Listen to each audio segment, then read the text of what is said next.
దావీదు దేవుని దూత వంటి వాడు అని 3 సార్లు పరిగణింపబడుతుంది. అంటే ఎంత గొప్ప మనసు ఉన్న వ్యక్తి చూడండి. దూతలకున్న పద్ధతి ఏంటంటే, ఈ దూతలు దేవుడు చెప్పిన వర్తమానమే తీసుకొస్తారు, ఇంక వేరే వర్తమానం తీసుకురారు వీరు.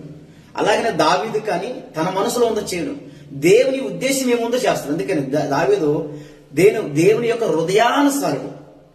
ఈ లోకముందు సమస్తమును వెరుగుట యందు నా వేలిన వాడువగు నీవు దేవదూతుల జ్ఞానం వంటి జ్ఞానము గలవాడివి మాట్లాడుతుంది అక్కడ సహోదరి.